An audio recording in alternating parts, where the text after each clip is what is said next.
Hello friends, welcome एक नए episode में सेलर सीरीज़ के अंदर।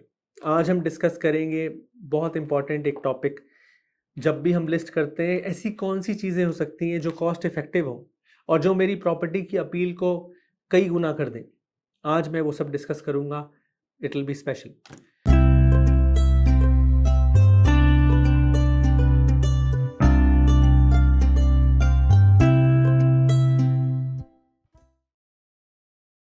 जब हम लिस्ट करते हैं तो हम एक टर्म यूज़ करते हैं कि to make property listing ready और शोइंग रेडी।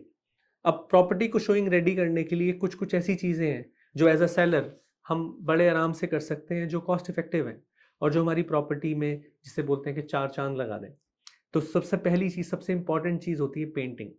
किसी भी प्रॉपर्टी को जब आप पेंटिंग करते हो तो प्रॉपर्टी एकदम से रिफ्रेश हो जाती है, प्रॉपर्टी में एकदम नई जान आ जाती है। और जब हम किसी घर में रहते हैं तो हमें एहसास नहीं होता, बट टाइम के साथ पेंटिंग धीरे धीरे धीरे धीरे येलोविश टोन में आ जाती है। स्पेशली सीलिंग पे आप देखते हो, यहाँ पर ग्रेटर टोरंटो एरिया में सीलिंग पे मोस्टली आप देखोगे वाइट पेंट ही होता है हमेशा। तो वो वाइट पेंट धीरे धीरे with slowly slowly with our living inside cooking and stuff, वो धीरे धीरे पीला पड़ना चालू हो जाता है। जब हम लिस्ट करते हैं, अगर हम वो सीलिंग को भी वाइट पेंट कर दें, जेट वाइट, तो एकदम से जो वॉल्स पे पेंटिंग हुई वो एकदम से कंट्रास्ट की वजह से बहुत सुंदर निखर के आती है। प्रॉपर्टी पूरी रिजुविनेट और फ्रेश हो जाती है। सबसे ज़्यादा जिसे कहना चाहिए बैंग ऑफ द बक होता है जब हम लिस्ट करें प्रॉपर्टी को, तो उसको हम प्रोफेशनली पेंट करवाएं।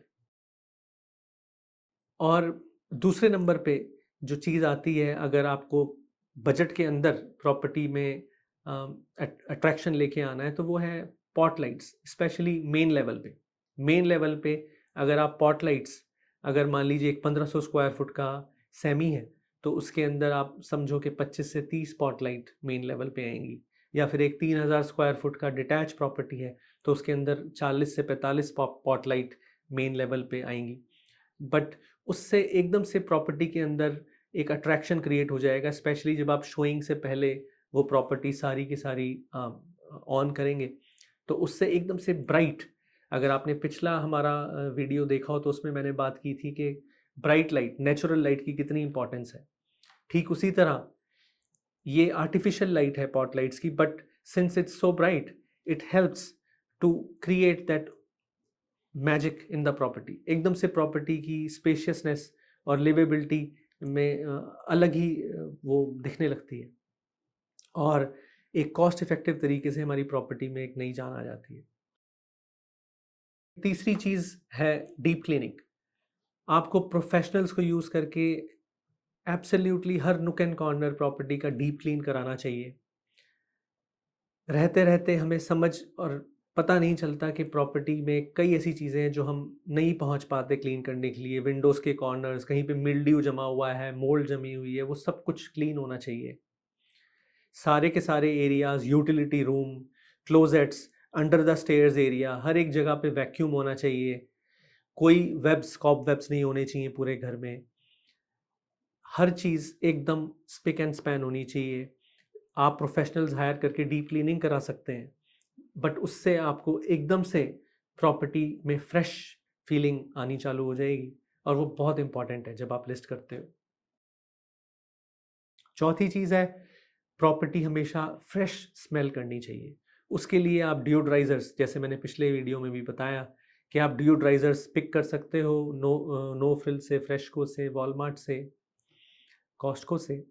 वो सारे के सारे डिओड्राइजर्स सब हर फ्लोर पे एक लगाएंगे तो उससे एकदम से प्रॉपर्टी फ्रेश स्मेल करने लग जाएगी and it will really make night and day difference property की अपील में। जब न्यूट्रल स्मेलिंग प्रॉपर्टी होगी तो जो लोग आने वाले हैं वो अंदर आके टाइम स्पेंड करने के लिए प्रोबेबिलिटी बढ़ जाएगी। वो लोग एकदम से बाहर निकलने की कोशिश नहीं करेंगे, वो लोग टाइम स्पेंड करेंगे। और कोई लोग अगर हमारी प्रॉपर्टी में टाइम स्पेंड करें तभी तो उनको प्रॉपर्टी समझ में आएगी।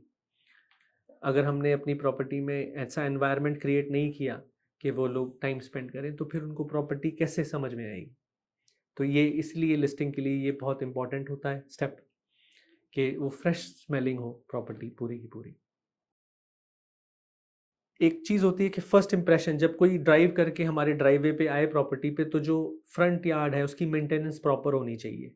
वहाँ पे सारे ग्रास मोड होनी चाहिए, वीड्स नहीं होने चाहिए। लैंडस्केपिंग जो अगर कर सकते हैं, कोई फ्लावर बास्केट्स हो सकती हैं तो बहुत अच्छा, इट विल रियली हेल्प। क्योंकि शुरू से ही स्टेज सेट हो जाता है, जब प्रॉस्पेक्ट्स अंदर आए तो उनको लगे कि भाई ये घर बहुत अच्छे से रखा हुआ है। सेम गोज़ पीछे के रियर यार्ड मेंटेनेंस, उसके अंदर भी ऐसी मेंटेनेंस होनी चाहिए, ताकि जब वो लोग अंदर आए, देखें प्रॉपर्टी, पीछे देखें रियर यार्ड में फ्रॉम योर फैमिली रूम और योर लिविंग रूम और अपस्टेयर्स पीछे के बेडरूम से, तो एकदम से प्रॉपर्टी की जो अपील हो, अट्रैक्शन हो, वो एकदम हाई नॉच पे हो, हाईएस्ट ऑर्डर की हो। ये सब चीज़ें कुल मिला के हमें हेल्प करती हैं to give the best impression to our prospects जो हमारे घर देखने के लिए आए, हमारी प्रॉपर्टी देखने के लिए आए। होप आपको ये एपिसोड अच्छा लगा होगा। अगर ऐसा है तो ज़रूर अपने फ्रेंड्स में, अपनी फैमिली को, अपने कुलीग्स को शेयर कीजिए जिनको लिस्टिंग करनी है और उनको ये बिल्कुल काम आएगा। Good bye and I will see you soon. Stay positive and stay smiling.